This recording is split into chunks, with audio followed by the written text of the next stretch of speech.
And welcome to the Dynasty Nerds Fantasy Football Podcast. I'm Rich Dotson. He's Garret Price. How's it It's going? Jagger May. Howdy. We're here on a Monday morning doing some quick reacts to what we saw on Sunday and maybe a little Thursday night football and who's benefited, who's rose, who's fallen, what we like, what's made us throw it up in our mouth, like the Cam Skattebo injury that hurt my belly. Literally, yeah. Yeah. So, and that's going to correlate pretty close to like who we have like a riser in value. Tyrone Tracy. If you missed it, the Cam Skattebo injury was pretty gruesome. Dislocated ankle is what we know right now. We don't know the ligament damage, but the way his foot was facing, it's more than just probably a dislocated ankle. My biggest fear is like I just want him to be able to come back fully healthy and still be able to use his foot and ankle the same way. Like that's my biggest concern. I feel brutal, and I can't remember the owner, so forgive me. Shout out to the original Nerd Herd Dynasty League. Saturday night, somebody traded 26 and 27 first for Cam Skattebo and a Woody Marks, one QB league. But yeah, brutal, man. Like isn't that how it works out? Like you trade for I'm finally making the move. I'm all in. And I traded. I sent you that text, Gary. I made a big move for Skattebo as well. Gave up in a Superflex league, Dak Prescott and Rashee Rice for Romo Dunze, Cam Skattebo in a second, and where I'm in a complete rebuild. And that went down bad as well. That's tough, but at least you were in rebuild, so you were already bad anyway. Yeah, exactly. I felt bad. I had to put Skattebo in my lineup. Now he's out. It actually does help me in that standpoint. And I was just trying to unload Dak for. It's a so hopefully just you can't trade. Comes back exactly the same. As long as he does that. You hope so. He's got a lot of time to recover. So there's positives there, but obviously, this puts a player into the spotlight that we liked a lot already, right? Going into last year, Tyrone Tracy came in this week. Looks fine in his opportunities. This is a guy who's obviously very viable in the passing game with being a former wide receiver, has good vision in the open field. And, with him and being him and Devin Singletary, he's the clear-cut running back one right now. And, he showed last year they could be a solid running back two for your fantasy football lineups. Well, and let's go ahead and get into it because we have the Barkley injury and the Quinshawn injury. Neither one of those seems significant. So let's get into it. Our number one riser of the week is Tyrone Tracy, and that is because of the Cam Skattebo injury. So with Cam Skattebo being out, that presents a huge opportunity, a huge chance for Tyrone Tracy to regain some of his former glory. And he's somebody that we liked quite a bit. We were talking about a year ago when we were like, hey, this guy's basically free in a lot of leagues. ADP on Sleeper is wonky with him. He's in the thousands, like scoop him up in your fourth. And he was great for us last season. But just like most things, these guys have a shelf life sometimes, and we liked him last year, and then the value got too high, and we're like, hey, they drafted Cam Skattebo for a reason. It probably isn't good value for him. Well, it wasn't up until today, and now you have the opportunity for him to get to be the starter again. So Jagger, for you, is there anything for Tyrone Tracy outside of the rest of the season, or if he plays well enough, do you think his role increases when Skattebo comes back, or is more viable in the trade market, or is it simply just hey, you get him for 8 weeks or so, enjoy it while you can? I think it's a little bit of both, where I think he's going to have value further than just this season, because you've already said the quiet part out loud about Cam Skattebo. It's not just if he's going to come back, it's just if he's going to come back and be anything close to the same player, because we've looked at other guys like Javonte Williams as a big example, where they get hurt early and it's just hard for them to recover. Same thing with like J.K. Dobbins is kind of like talking out of both sides of my mouth. It took him a while to recover, but when he did, look at where he's at now. But the big thing I'm worried about is Cam Skattebo already struggled with athleticism on top of that. And then what else did he tear up in that ankle? How long will that be before he comes back? I was actually the lowest at ranking Tyrone Tracy, because I just don't think that, well, at least we got Tracy. He's the guy. Because that yards per carry is still concerning. And like Rich, your scouting notes are correct. Good in the open field, good receiver, but he's one of these guys that everything that happens before the line of scrimmage is a reason why they go out and get Cam Skattebo. So I think he's safe. I wouldn't be surprised if they're dipping again in the running back market next draft or in free agency. Yeah, I mean, and that's where Tyrone Tracy lives, and this is a player who's still grown as a running back, but and I'm okay with that, Jagger, a guy who's going to thrive in the passing game, try to set him up, with passes in the flat, find him in an open space where he really thrives. And we saw last year on a team that was worse than this team when he became the guy last year, which was like week 5 when Tyrone Tracy really started getting the carries. He was running back 16 for the rest of the year going on from there. So this is something that can help your lineups. And we know, like, from the running back position, it's just really about opportunity, right? Like, talent is where you get those elite guys. But for the most part, we're looking just for guys that are healthy and getting opportunity in this offense. I love the way that now with Jackson Dart, the quarterback that can move, scramble outside the pocket, make things happen with a guy like Tyrone Tracy. And you're right, he's not an elite running back by any means, but he's a very capable guy. Yeah. And like you said, like, until we know what's going on with Cam Skattebo's ankle, we don't know the longevity path for Tyrone Tracy. But guys like that do hold relevance in fantasy, right? Guys that are pass catcher running backs. We talked about it before when I was talking down to some of these guys that are just strictly, like a Ja'Cory Krosky-Merritt, right? Like on a week in, week out basis, you probably have more confidence in a guy like Tyrone Tracy than in Ja'Cory Krosky-Merritt, just because of his pass catching upside of what he can bring to that offense. And Tracy is somebody who can kind of take, if given the right opportunity, can make big plays when he gets out open in space. So, from a dynasty standpoint, maybe this is a window for you to flip Tyrone Tracy for somebody who had, Cam Skattebo, found themselves in contending range, maybe wait a week or two and hopefully he puts up those. I think when he was averaging from week 5 on, Tyrone Tracy last year averaged 13.2 points per game in PPR leagues. So you might find a window here as we inch closer to your league's trade deadlines, an opportunity maybe to get a second round pick if you're rebuilding, move up in the draft and kind of get him off your roster, because these are the perfect kind of running backs you want to find and kind of flip for second round assets. So you can kind of take another shots on it to find that second round guy. So you can find like the Bucky Irvins, you can find that second round running back that's actually solidified as the starter in your league. Or Cam Skattebo is a perfect example prior to injury. Some of you got in your second round, right? That's a home run over a Tyrone Tracy, where he's gonna be valuable, I think, or at least hold value for the rest of the year, but a replaceable asset on your dynasty roster when you're thinking long term. Short term, I have no problem. To flip the script, guys, I have no problem buying Tyrone Tracy. What would you pay as well?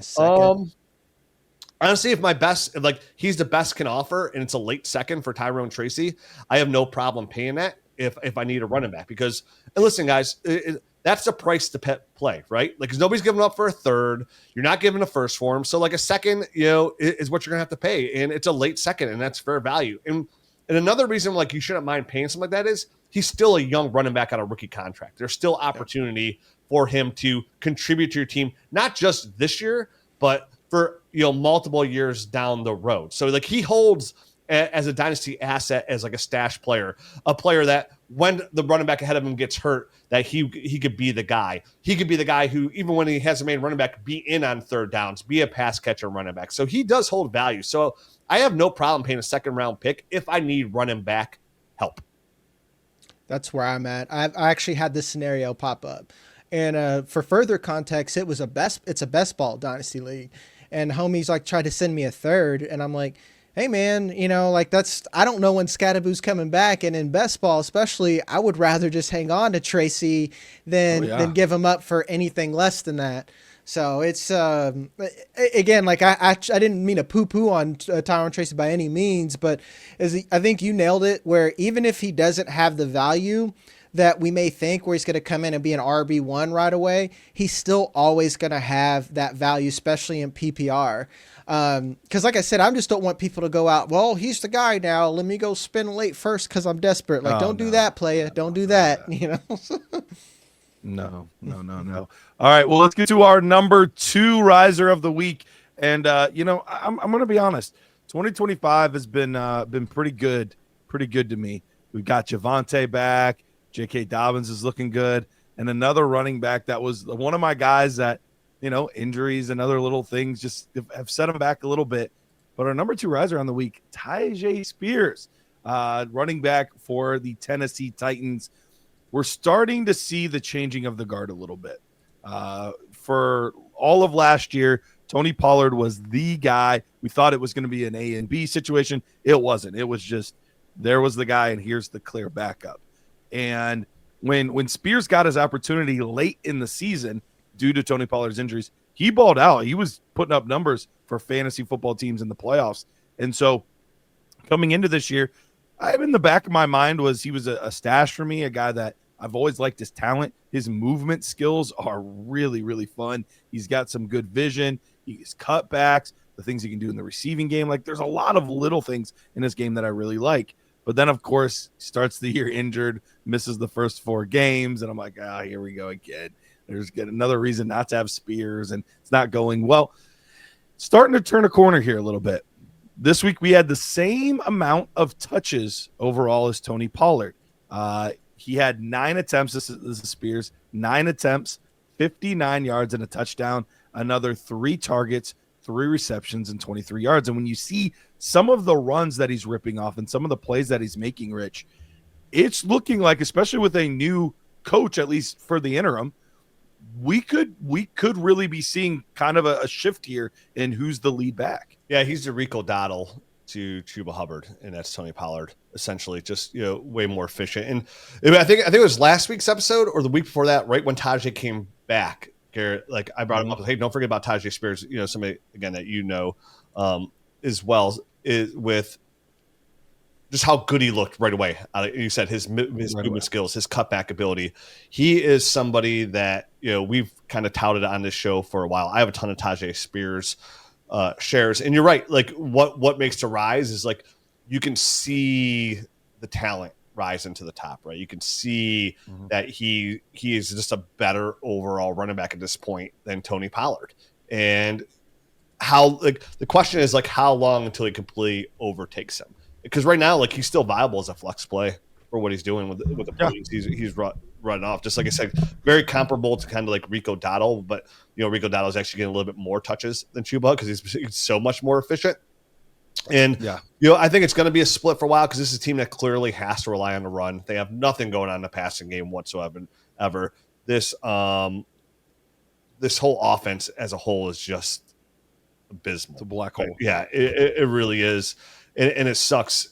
But you said the new coaching staff, we don't know what's going to be long-term for Tyjae. He's definitely one of those running backs where I could see, like, he becomes a free agent. He finds himself somewhere. You might not overly love the situation, but again, kind of like rises to the top. A very talented running back. Or like a Javonte Williams situation where he gets signed and he's just put into it as the guy because he is a very talented running back.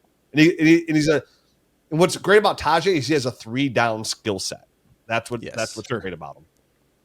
Well, and it does kind of remind me of the guy that he's with, Tony Pollard, who was behind Zeke for a while, but everybody's always clamoring to get him more touches because he was an explosive, undersized back making plays. And now it's flipped where Tony Pollard is kind of the annoying guy in the way. And we're like, get Spears more touches. Hopefully we do finally get that payoff and get that boom like Tony Pollard ended up getting his last year in Dallas, first year in Tennessee. But what are your thoughts on Spears, Jagger?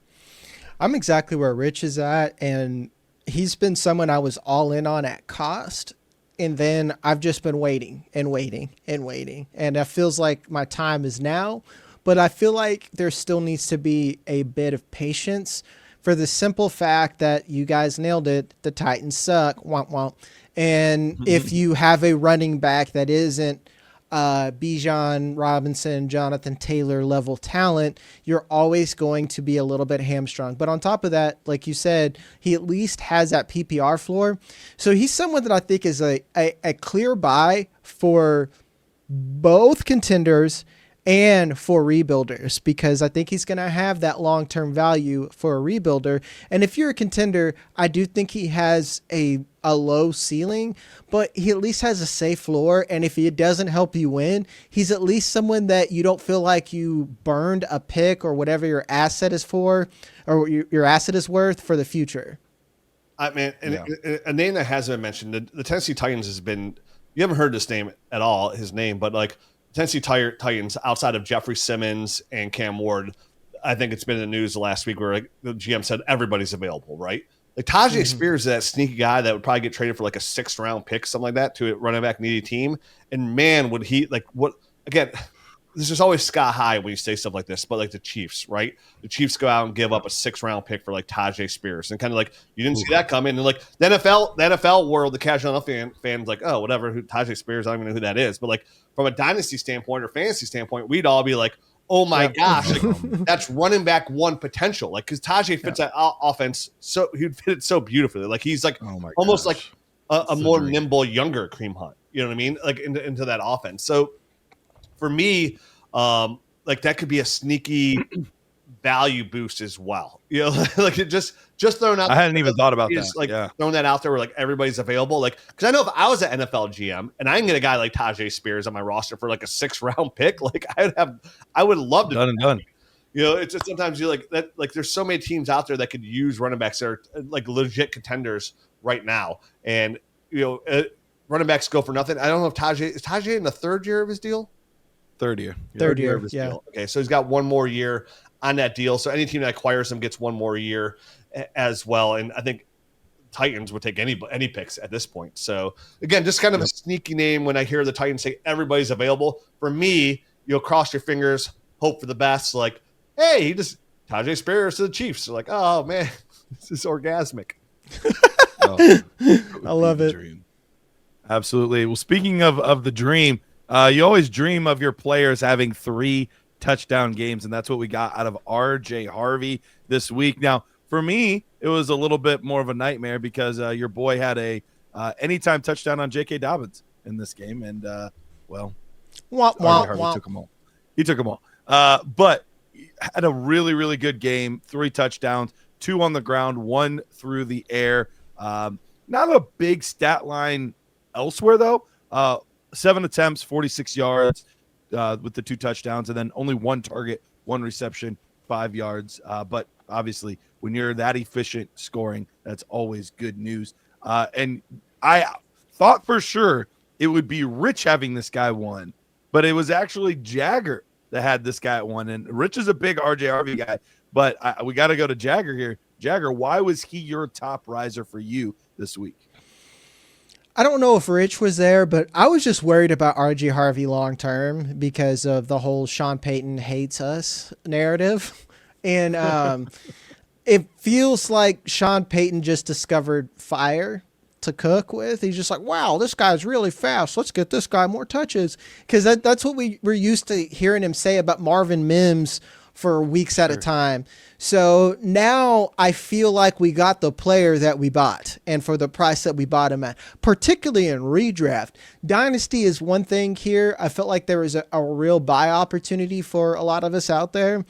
So now even if you bought as a rebuilder, you probably have the opposite problem where you're just hoping that this guy isn't going to get too many points on your roster for the future if you're fighting for picks. So that's why I was so aggressive, because hopefully this is like the genie's out of the bottle type situation. And again, no shade to J.K. Dobbins, but we start to see those touches flip the other way. Because I don't know if you guys noticed, it literally looked like they flipped roles where J.K. Dobbins was getting those weird one-off passes that RJ Harvey was getting, and Harvey was getting more of the meaningful touches early on. What are your thoughts, Rich? Yeah, the reason he didn't move a ton for me is like his role, like it's the touchdowns that really kind of like flip the script on him. Like that's what I was like, oh wow, RJ Harvey, this monster game. What's encouraged is that they've kind of moved him into that red zone, right? Like he had a big touchdown run, but they got 2 other scores that were inside the 5-yard line, which was fantastic. Right. Besides that, like his overall carries, like he still only saw 30% of the carries. Like J.K. Dobbins still, outside, like if those touchdowns, He was really good. Yeah, if those touchdowns would have went to JK. Like JK has a monster week, right? Like an absolute monster week. You're getting first round picks for him, but like he moved RJ Harvey to that the red zone because he still doubled him in carries. 15 like 7. They saw, I think, the same amount of targets. Actually, he only had a little over 3% target share, RJ Harvey. So that didn't really change as well. His role stayed the change. The only thing that changed was the red zone threat. And this isn't even talk down to RJ Harvey. Like, I still see the long-term value in RJ Harvey. And it's why I was so sad when J.K. Dobbins signed there, because I like J.K. Dobbins so much. I love that offensive line, the way they're able to run block. It's just, I think the long-term value on RJ Harvey, and I've been trying to buy him throughout this whole dip with J.K. Dobbins looking good. I've said it, like, RJ Harvey's value is in 2026 when he's the guy, right? Like, that they're easing him in. They're using J.K. Dobbins. J.K. Dobbins looks really good. RJ Harvey is very explosive, but like I don't see anything that changed like on their use. I don't see that like you said, Jagger, like, oh, they're gonna flip the script and see he's gonna be the J.K. Dobbins. Like, there's nothing in that game that implied that whatsoever for me outside of his red zone usage and mostly inside the 10-yard line, because I said the one touchdown was a big touchdown run. So like, I still like the player a lot. I love him in this offense, but for me, I think if anything, this hurts because if you want to buy him, like you put up 3 touchdowns, you're like, oh man, he's the guy. But if you go back and look at the tape, you watch the whole game, like it was still J.K. Dobbins was still pretty much the guy in that offense. And what's also is like they got up big, right? The Broncos got up big in that game, and they still used J.K. So they even used that opportunity, like, oh, let's give the rookie a little bit more touches. That still wasn't even the case for RJ Harvey. I think it's very clearly what Sean Payton thinks of J.K. Dobbins. And as an RJ Harvey owner, all you can pray is that there's no way they don't re-sign J.K. Dobbins. That's what you could hope for. Because otherwise you have 2 guys that kind of cannibalize each other a little bit. I think J.K. Dobbins is 100% startable in your leagues. I think this just shows you if you have RJ Harvey, though, and you need some help. Obviously, we just had to buy Mageddon. But, like, RJ Harvey is at least, if he's going to be utilized in the red zone on this offense, he's a flex play, right? Like, because you hope he's going to get in the end zone. You're not going to see 3 touchdowns maybe even for the rest of the year. Those are complete outliers. But, man, I mean, he's not Jonathan Taylor, but that a very encouraging week, to say the least, on his usage in this offense. I clearly love the player, so it's hard for me to say he's a rise whatsoever, Garrett, because like I never really. You had him high. Yeah, I've never moved him down a ton. Like, and honestly, man, like the only thing that worries me again is JK looks so good, and there's not opportunity elsewhere. Like if he re-signs in Denver, like this literally cuts the Achilles of RJ Harvey. This scares me for RJ Harvey because J.K. Dobbins is so solid. Now the counter argument is JK looked good in LA. And they let him walk. Like every other team has let him walk because nobody wants to pay the running backs. And it would be silly for Denver to pay a running back when they just took a running back as high as they took RJ Harvey. So, but nonetheless, still very encouraging for RJ Harvey. Very encouraging. And see, that's a big discrepancy here is that like one RJ Harvey was just shadow realmed over there for a little bit. And I am just seeing that they're giving him more and more time. This feels not like Marvin Mims to me, where he kept saying, yeah, we got to get that guy touches. And it's, what are we on, year 4? And that hasn't happened, And then on top of that, I was not high on RJ Harvey. So, like, for me, the room for him to go up was there was a lot of room. There was a lot of room for him to go up for me. So that's the big I think we're at the same level with RJ Harvey. I just had to come out of the shadow realm to get there. Yeah, it makes sense. And for me, Jagger, the big push, because like I didn't watch like RJ Harvey's tape and like fall in love whatsoever. It's just that was like opportunity, draft capital, opportunity, system, offensive line, how it runs. It'd be like no different than when having a Kyle Shanahan quarterback, right? Or a Kevin O'Connell quarterback. Like Brock Purdy isn't exciting. Kyle Shanahan's exciting. Exactly. You know what I mean? That's what you get really excited about. So it's like, and we've talked about it before in the show. Like system, like we did a show on offensive line, right? Offensive lines matters. Guess what? Your head coach and offensive coordinator matter, right? Like that all matters. Like the system you run truly, truly matters. I think for the last 10 years, Jagger, I've always used that example. I'm like, is Alvin Kamara the best running back in the NFL? No, he's not. But man, is the system he plays in and kind of his type of running back skill set is excellent for fantasy football running backs. Like, and those are things that I pay attention to. So, like, I think RJ Harvey has that path ahead of him to be a running back 1 because of where he's at. Mm-hmm. Yeah. And all that to say, I'm right there with you guys overall. I do have some real concerns about J.K. Dobbins. And so I don't think much changes this year. You even look at this game, despite the 40-yard run that RJ Harvey had, J.K. Dobbins actually had more yards per carry in the game, 7.4 yards per carry versus 6.6 for RJ Harvey. So J.K. Dobbins is just doing everything. But you do see the one thing I definitely have to say for RJ Harvey is there were some of those runs where J.K. Dobbins makes a good move and we see him get 15, 20, 25 yards. But you see that last gear is gone now. He doesn't have that top tier gear that he had in college. The Achilles and the all the stuff zapped that from him. Where there's a couple of those where I'm like, AJ Harvey might have scored that on that same play. So I think that is the difference where the home run ability is just not there for Dobbins anymore. But RJ Harvey clearly still has. Yeah, again, because I went on such a rampage about RJ Harvey. Before Jake, like it was our biggest disagreement all off. Yeah, I'm sitting there like, dude, I think he's gonna be like a top. I think he has the potential to be a top 6 fantasy football running back because like I thought like literally he was gonna be the guy in this offense, and that was it. Like there's nobody else behind him who he's competing with. Like Audric Estime, you know what I mean? Like guys like that. So they signed J.K. Dobbins, and like you mentioned Garrett, like about J.K. Like he's a very solid running back. Going into the season, the Denver Broncos had the number 1 run blocking offensive line in the NFL, going back to those offensive line takes. And look what he did yesterday. 15 carries, 111 yards. The guy averaged 7.4 yards per carry, J.K. Dobbins. That's gross. Absurd. So you put a guy like as electric as RJ Harvey in the offense, he gets all those carries. Say he's getting 20 carries. He's running for like $120, $130 every game, right? And finding those red zone opportunities. So like I am still high on RJ Harvey. Like, so go back to like, who's a running back that you'd be willing to pay like a late first for upside to get ahead of it? Like if I need a running back help, like I still would pay a late first for RJ Harvey. Like, and that's where I drafted him in the drafts this year. So I'd easily pay a late first for him still. Yeah, and that's another one. Like, even if it doesn't help you next year, you didn't waste a pick to go and buy him because next year, like you've been saying, 2026 is the year. Yeah. Hopefully.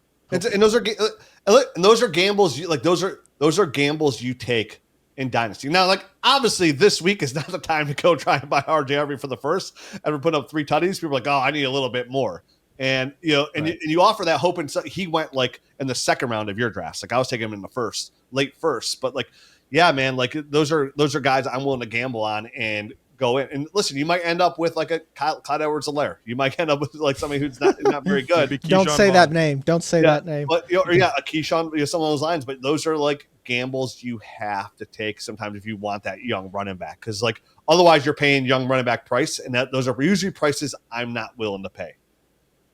Yeah. Well, let's go from our risers to the more negative part of the show, the guys that fell a little bit this week. And let's start at 3 this time. We'll start at our third guy because we also had Emeka Egbuka and Spencer Rattler as potential fallers. How things have gone for them recently. I forgot to mention our extra risers, Woody Marks and Troy Franklin, also guys that are rising up boards a little bit. But our number 3 faller of the week, Alvin Kamara. Look, this season I don't know if it's him. I don't know if it's the offense. It's probably a little bit of both, honestly. But he doesn't have that same he doesn't have that electricity that he once had, and we're not seeing consistent good games out of him. Even the use in the receiving game isn't what it once was. And I thought that now with Miller's injury, maybe we start to see the little bit of the old Alvin Kamara back. Not the case. Only 6.5 points for this week. Only averaging 10.8 on the season. So just not the same guy that we once had. And Jagger, is it time for him to hang it up? Like, he was already talking about Mai Tais and wherever he was going to go if they traded him. Is it time for him to just do that no matter what? I mean, it sounds like it. These are the things that are huge red flags for me that aren't necessarily like all the things that you said statistically are valid. But when he's saying he's like, if they trade me, I'm going to retire. I'm like, what, buddy? Like, if anyone would want to get out of whatever is going on at the Saints, it should be you. That just shows me that's a player that isn't hungry anymore. So even if the ability's there, if that hunger's not there, what is he going to put out on the field? So yeah, I mean, I'm done with Alvin Kamara at this point, and I feel like Alvin Kamara's done with Alvin Kamara at this point. Yeah, shout out to AK, one of the greatest fantasy running backs of all time. Time. You know, the lead, the next running back that takes over will be taking Alvin Kamara's crown. Is what they're going to do for like the long-term elite running backs. That's what he was, and all good things come to an end. But he had, he did it longer than 99.9% of other fantasy football running backs. But he's toast. It's kind of harder, like to say he's a faller because he's been dead since probably like week 3. I think we've known. It's been gone. I mean, we saw it yesterday. What a team that trailed drastically. Tyler Shuck came in, didn't even target. He didn't get one single target. Alvin Kamara, not one. So, and that's where he lived. I always compared like the offense. He lived in that PPR game, and when he got the ball in his hands, he was so dynamic. Now he's not even being used there. That's how he wins. You're never going to rely on Alvin Kamara behind the tackles, running back to get you where you need to be. If they're trailing by 30 points and you bring in a rookie quarterback who needs to like dump the ball off, and Alvin Kamara doesn't see a single target, yeah, he's washed. You're not getting anything from him. Maybe if you have a couple like casual players in your league, a couple noobs that just lost Cam Skattebo, and they still want to buy name value, and you get like a second round pick for Alvin Kamara. At this point, guys, I would, like, if I'm not in it, I'd be happy to get a third round pick for Alvin Kamara, because you're literally getting a third for nothing. Like he's like, I would be very surprised if he came back next year. If he did comes back next year, I have no confidence put in my lineup. He's no longer a week in, week out starter. He's not helping you win anything. He's just a name value, and he's a guy like you're going to put in your lineup. He's almost like a hindrance, right? Because like you're going to put him in your lineup every single week because he's the starting running back on his team who's just not doing anything whatsoever. Roster clogger. It sucks, falls off, but I mean, the running back position, this is how it happens. Like 1 year the guy is good, and then it could be a Todd Gurley, like, oh, you're good, and then you're gone forever. And it falls off that quickly. Dalvin Cook, 1 year you're good, then you're never good again. Like it's that's how it comes, right? It's like they're like that, and mostly what for the older running backs, like Javonte Williams, only 25 years old. You can come back after some injuries, but like 30-year-old running backs don't see some. Well, okay. Raheem Mostert. Outside of that, you don't see those guys. So yeah, good run. I just want to give him the proper send off that he deserves. As one of the greatest of all time. It's like I don't want to poo-poo him whatsoever. It was too good of a run, and he's just the wheels have fallen out. He's run on flats. Don't ruin those rims, baby. Come on, get out while you still look. Absolutely. All right, let's go to the guy that actually, real quick, I did want to say this. I forgot. I really wish, because I actually think Kellen Moore could be a decent head coach. I really wish he would have just said, give me 1 more year in Philly, and I'll decide next year where I want to go. Because taking this job, you knew it was like, okay, this is a one and done. Maybe you get 2 years, but you're the sacrificial lamb for whatever coach gets to come in and raise up the next quarterback. So I don't think so. Why would I was about to say, why would they do that? Like, you knew that your team was ass. Yeah, you can't tell me up top they thought that, like, I hope they give him 3 more years. I do. I think they give him a quarterback next year. I think they're going to go draft a quarterback in the first round. This is a team that's going to be very aggressive. I think they'll trade up and trade multiple first, so they need to go get their guys. I think this is a team that's aggressive going to get a quarterback as well, and I think they give Kellen Moore that shot to groom that quarterback. I think he's going to see. I think he sees multiple years. I think, and that's a conversation. I hope go into it knowing. Because I think he's a good coach. Yeah, I think he's got time. I don't think he's one of those one and done guys. I hope so. Like we knew, like Brian Callahan going into it, like, yeah, good luck, buddy. I don't think Kellen Moore fits that category. All right, I hope so. Let's go to another quarterback with a first-year head coach, and that is Caleb Williams.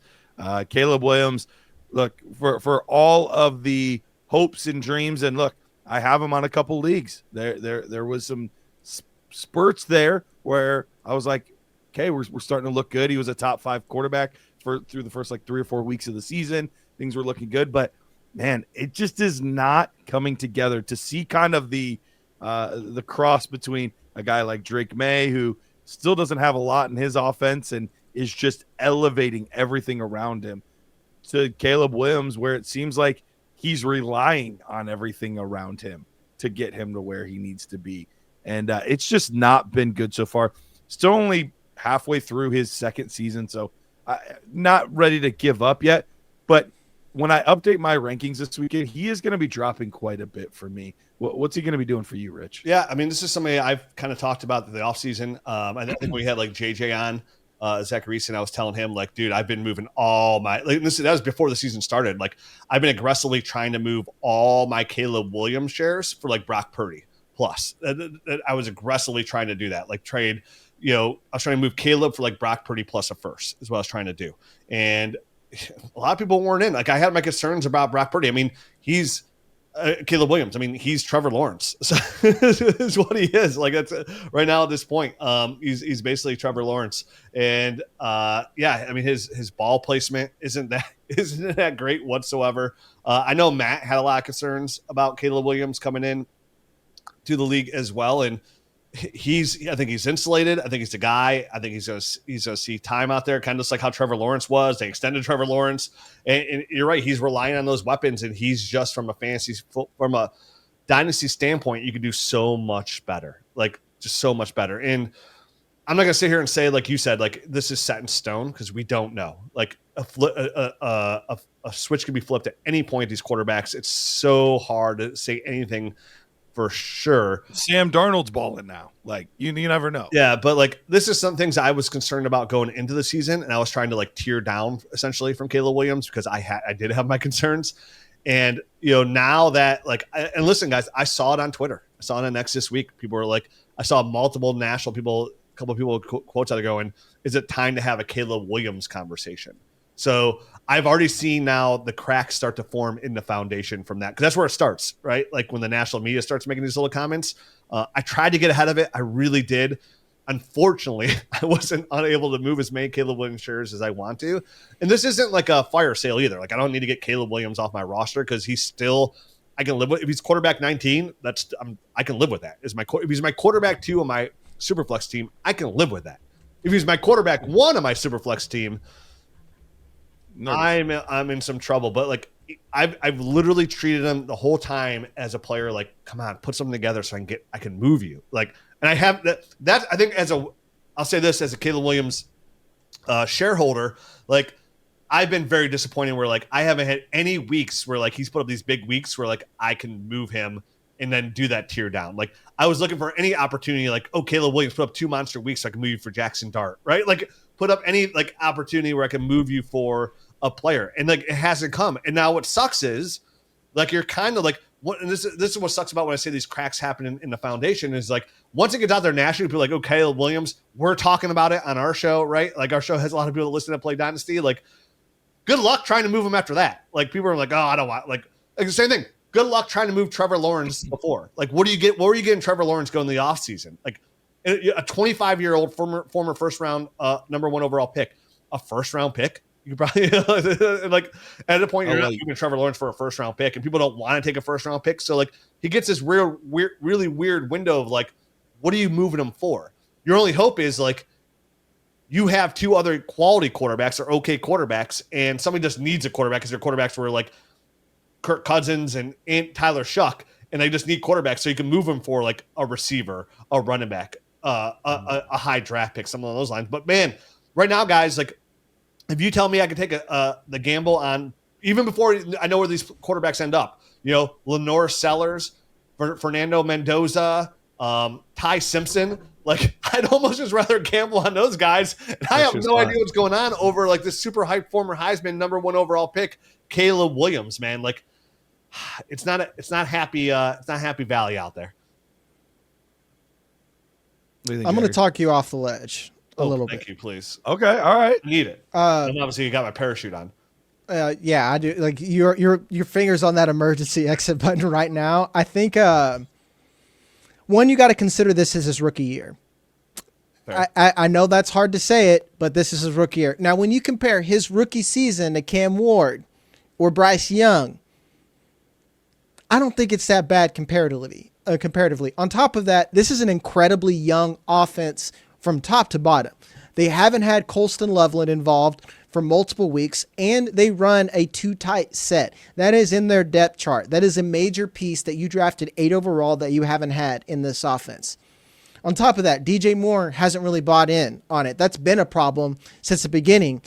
And then you lose Luther Burden, who you finally started to get integrated into that offense. One of those interceptions was simply because Olamide Zaccheaus just sucked, and that experiment needs to end ASAP. He's just a terrible player. I don't understand why we even tried to make that happen. Offensive line, still an issue. Then when you bring up the Trevor Lawrence comps, from a film standpoint, Trevor Lawrence had eye-popping plays downfield. I don't see some of the things from Trevor Lawrence that I see from Caleb Williams from the same game. One play where he's moving from the right side of the field, and I don't know if it was a dig route that came all the way across, throws it on a dime. Like, for every bad ball placement, I see about 2 other plays that I don't think any other quarterback can make. So when I think that he is a first-year player in a new system that finally has some competence, that is with a bunch of other first-year players, I think you need to accept that there's going to be bad things happening. Because like we said, seen before, Geno Smith, Sam Darnold, I'm not saying we need to wait 5 seasons for it, but I feel like the patience level right now is a little short considering, and I do think other quarterbacks have scared us to where we want to fire sell right now. That's where I'm at. So would this be an opportunity for you if To you're buy. out there and you're like, yeah, I'm going to go throw a first and maybe, if I'm a contender, first and a second out there and go buy Caleb Williams. Yeah, and to be fair, If I'm a contender, that's for your QB2. Oh, yeah, I'd do that. Oh yeah, very happy to QB2. And again, I want to reiterate, this wasn't me trying to fire say like nope. And that's why I wasn't able to sell all my Caleb Williams shares, because I wasn't willing to give him away. I was just trying to get as much as you can upside of other players. I wanted to try. I said, for me, my big thing, Jagger, is I've always compared anytime Brock Purdy's been on the field, he's been a quarterback 1. Every single time he's taken a snap in the NFL as a QB, he's a QB1. So my number 1 target I was trying to get was Brock Purdy, who's young, plus a first on top is what I was trying to do. I was just trying to tear down from a comparable standpoint. I just don't view Caleb Williams as that elite quarterback ever. What's tough? You look at offseason sometimes, and you look at it from both a positive and negative perspective. But this season, 2 guys that had almost identical ADPs in super flex leagues were Drake May and Caleb Williams. And so that decision that you made this offseason could be putting your team in a drastically different spot depending on which direction you decide. I think the question now is Caleb Williams and how many first for Drake May. Exactly. I think it's a conversation now. Yeah, right now in Fast Draft, my 2 teams that are in the money, one is the 29th ranked team. It's 100%. I drafted Drake May and Caleb Williams. Who do you think is the lead horse in that race that's pulling me along? It's wow. Absolutely. The rise. I have some teams on Fast Draft that are doing very well, specifically in the origins. Unfortunately, most of those were being led by Cam Skattebo. That hurts a little bit. But anyway, that wraps. Actually, it doesn't wrap things up. We have one last guy. We're not going to talk about him as much because we talked about him at the beginning of the show quite a bit. But our biggest follower of the week, obviously, Cam Skattebo. Rich, you look like somebody just pooped in your Wheaties. But Cam Skattebo, biggest follower of the week. I don't think we need to go crazy in depth on it. But right now, if you were to buy Cam Skattebo, let's talk about that. If you were to buy Cam Skattebo, Jagger, what would you be willing to pay to try to buy him on the low? I'm going to be honest, it would need to be a throw-in deal. I have a hard time sending, and when I say throw-in, it's a premium throw-in. I don't want to, this isn't give me Troy Franklin or something like that. Sure. It would need to be a significant tear down, I think, where I need to rebuild. So I'm going to give you Derrick Henry or something, and I'm picking up a wide receiver in Cam Skattebo or something like that to see what happens. That type of deal for me. So you're fairly nervous then? Yeah. You're fairly nervous? Yeah. Okay. All right, Rich, what about you? Yeah, late second at best.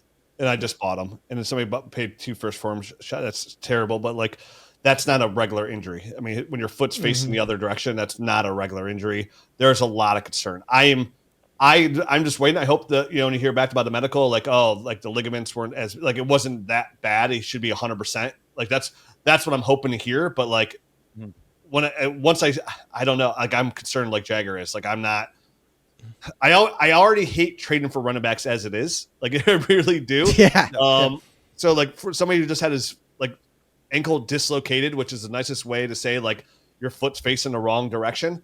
That is a major concern. That is an injury where somebody can never come back and be the same running back ever again from. It's not an ACL. Like that is bad. That's your ankle. So I am really concerned too. The second at most, a late second, and that's just because like I'm a true contender and I'm willing to gamble on it because I'm thin at running back and I know I won't get a running back probably with his upside. Late second.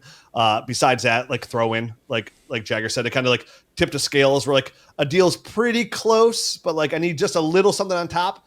That's where Cam Skattebo is now, that little something with upside, and kind of like where he was going into the season, like is where he is kind of is now, like this big unknown. And it's really, really sad because he looked so good as well. This is the heart, and that's where I'm gonna push back on where you guys are at. For me, if people are willing to take seconds, I will give seconds all day for Cam Skattebo. I'll give a second and a third. I might even give 2 seconds. Man, to get Cam Skattebo. Here's the thing. We're talking about Javonte Williams and J.K. Dobbins, guys that also had horrific injuries. And we see where they're at now. He's in his first year, so he's young. And now he was an older running back coming out, so he wasn't like a 21-year-old kid. Yeah. But still, young running back in his first year. And we already saw in this offense, it's not just a, hey, you played well in our offense. It was, hey, you are a culture changer for our team.